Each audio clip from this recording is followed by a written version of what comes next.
राधे राधे, जय श्री कृष्णा। आज आप इस वीडियो में सुनेंगे शनिवार व्रत की कथा। भगवान शनिदेव की कृपा आप और आपके पूरे परिवार पर सदा बनी रहे। बोलिए शनिदेव भगवान की जय। शनिदेव को प्रसन्न करने के लिए हनुमान जी की पूजा अर्चना करना बहुत शुभ माना जाता है।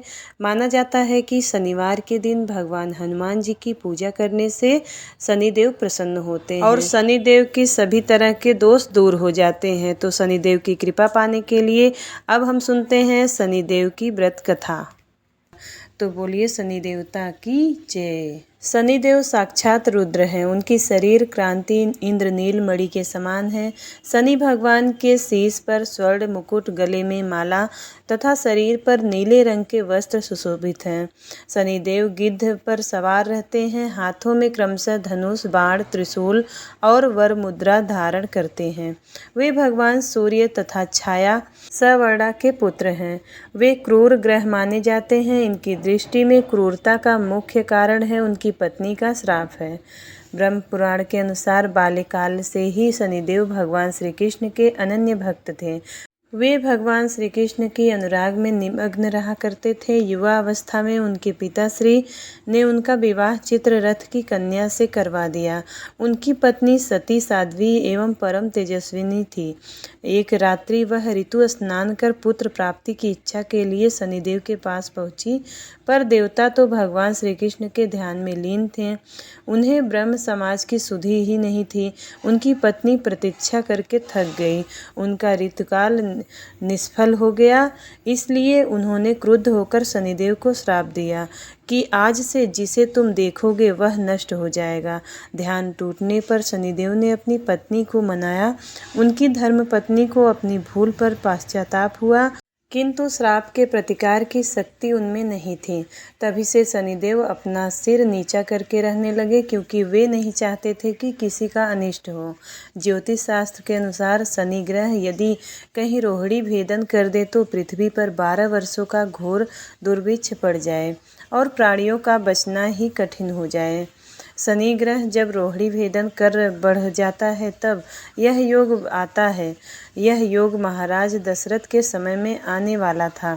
जब ज्योतिषियों ने महाराज दशरथ को बताया कि यदि शनि का योग आ जाएगा तो प्रजा अन्न जल के बिना तड़प तड़प कर मर जाएगी। प्रजा को इस कष्ट से बचाने हेतु महाराज दशरथ ने अपने रथ पर सवार होकर नक्षत्र मंडल में पहुँचे। पहले तो उन्होंने नित्य की भांति शनिदेव को प्रणाम किया।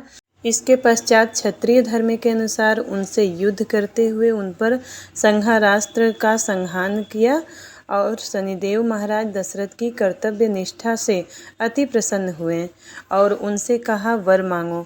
महाराज दशरथ ने वर मांगा कि जब तक सूर्य नक्षत्र आदि विद्यमान हैं तब तक आप संकट भेदन न करें। शनिदेव ने उन्हें वर देकर संतुष्ट किया। भगवान शनिदेव के अधिदेवता प्रजापति ब्रह्मा और प्रत्यधिदेवता यम है। इसका वर्ण कृष्ण वाहन गिद्ध तथा रथ लोहे का बना है। शनिदेव एक राशि में 30-30 महीने रहते हैं। वे मकर और कुंभ राशि के स्वामी हैं तथा इनकी महादशा 19 वर्ष की होती है। इनकी शांति के लिए मृत्युंजय जाप, नीलम धारण तथा ब्राह्मण को तिल, भैंस, लोहा, तेल, काला वस्त्र, नीलम, काली गौ, जूता, कस्तूरी और सुवर्ण का दान देना चाहिए। इससे शनिदेव की कृपा हम पर बनी रहती है। शनिवार को इस महिमा को पढ़ने से धन संकट दूर होता है। बोले शनि देवता की जय। भगवान शनि देवता की दूसरी पौराणिक कथा के अनुसार एक समय की बात है, 9 ग्रहों के बीच श्रेष्ठता को लेकर विवाद हो गया। सभी ग्रह देवराज इंद्र के पास पहुँचे कि यह आप फैसला करके बताएं कि हम 9 ग्रहों में कौन श्रेष्ठ है। देवराज इंद्र ने इस समस्या का समाधान करने के लिए सभी ग्रहों को राजा विक्रमादित्य के पास भेज दिया।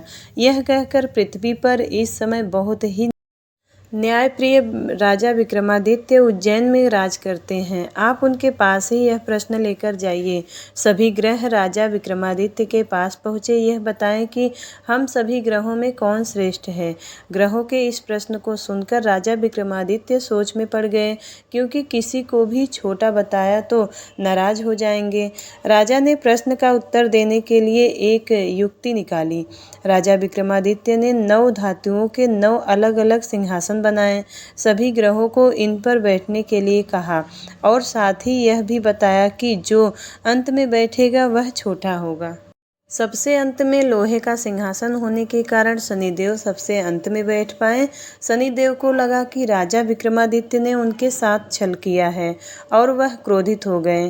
राजा विक्रमादित्य की 7.5 आई तो एक दिन शनि महाराज घोड़े के व्यापारी बनकर विक्रमादित्य के पास आए। राजा विक्रमादित्य ने एक घोड़ा पसंद किया और उस पर सवार हो गए। यहीं पर विक्रमादित्य शनिदेव के फेर में फंस गए। घोड़ा राजा विक्रमादित्य को घने जंगल में ले जाकर गायब हो गया। राजा विक्रमादित्य भटकते हुए एक नगर में पहुंचे। वहां एक सेठ की दुकान पर राजा ने जल पिया और विश्राम करने लगे। संयोगवश उस दिन सेठ की अच्छी कमाई हुई। सेठ को लगा कि यह व्यक्ति उसके लिए भाग्यशाली है और उस पर दया करके अपने साथ घर ले आया। जब सेठानी भोजन लगा रही थी तभी अचानक राजा ने देखा कि सामने दीवार पर खूंटी में हार लटक रहा है, जिसे दीवार निगलता जा रहा है। सेठ को लगा कि खूंटी पर लटकता हार इसे अपरिचित ने चुराया है, तो उससे हार के बारे में पूछने लगा। राजा विक्रमादित्य ने अपनी असली परिचय छुपा लिया और खुद को बीका नाम का उज्जैन निवासी बताया था। इसलिए सेठ ने जब बीका नाम बताया तो हार दीवार निगल गया तो उसे यकीन नहीं हुआ, तो उसने राजा से हार चोरी की शिकायत कर दी। राजा ने विक्रमादित्य से हार के बारे में जानना चाहा तो उसने बताया कि उसके देखते ही देखते खूंटी ने हार को निगल लिया था। इस बात पर राजा क्रोधित हो गए और उन्होंने चोरी करने के अपराध में विक्रमादित्य के हाथ पैर काटने का आदेश दे दिया। राजा विक्रमादित्य के हाथ पैर काटकर उनको नगर की सड़क पर छोड़ दिया गया। कुछ दिन बाद एक तेली उसे उठाकर अपने घर ले गया और उसे अपने कोल्हू पर बैठा दिया। राजा आवाज़ देकर बैलों को हाँकता रहता। इस तरह तेली का बैल चलता रहा और राजा को भोजन मिलता रहा। शनि के प्रकोप की 7.5 पूरी होने पर वर्षा ऋतु प्रारंभ हुए। राजा विक्रमादित्य एक रात मेघ मल्हार गा रहे थे। तभी नगर के राजा की लड़की राजकुमारी मोहिनी रथ पर सवार होकर उस तेली के घर के पास से गुजर रही थी। उसने मेघ मल्हार राग सुना तो वह मोहित हो गई। राजकुमारी ने दासी को भेजकर गाने वाले को बुला लाने के लिए कहा। दासी ने लौटकर राजकुमारी को अपंग राजा के बारे में सब कुछ विस्तार से बता दिया। राजकुमारी अपाहिज राजा से इस तरह प्रभावित हुई कि उसने मन ही मन यह निश्चय कर लिया कि वह अपाहिज राजा से ही विवाह करेगी। राजकुमारी ने अपने माता पिता से यह बात बताई तो वह सभी यह बात जानकर हैरान रह गए। रानी ने मोहिनी को समझाया, बेटी तुम्हारे भाग्य में तो किसी राजा की रानी होना लिखा है, ऐसे में तुम यह अपाहिज से विवाह करके अपने पांव पर कुल्हाड़ी क्यों मार रही है।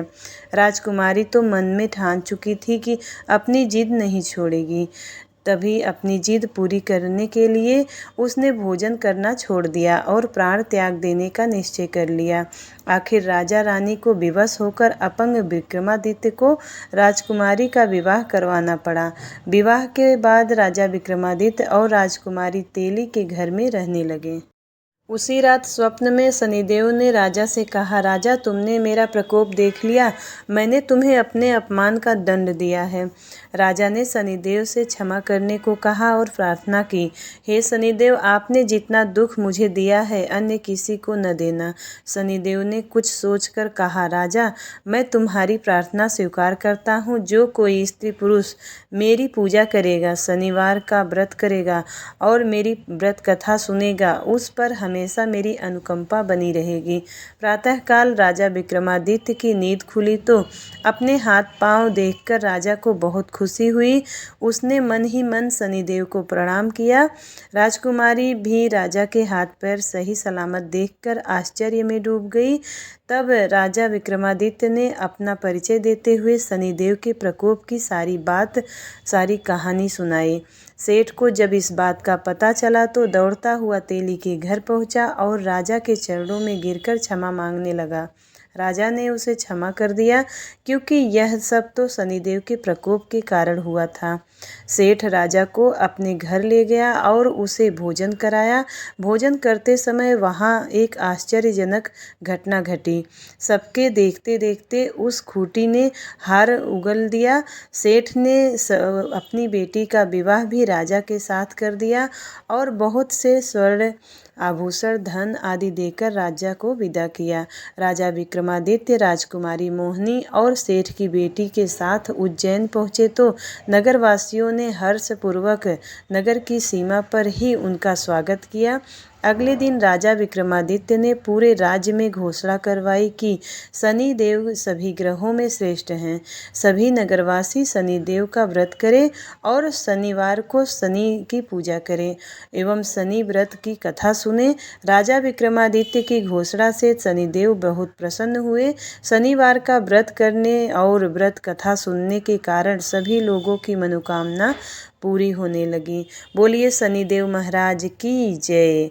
शनिदेव महाराज की जय। उम्मीद करती हूँ वीडियो आपको पसंद आया होगा। यदि वीडियो पसंद आता है तो वीडियो को लाइक ज़रूर करिएगा। चैनल पे नए हो तो सब्सक्राइब ज़रूर करिएगा। मिलती हूँ अगली वीडियो में, तब तक के लिए राधे राधे। जय श्री कृष्णा। जय शनिदेव महाराज की जय।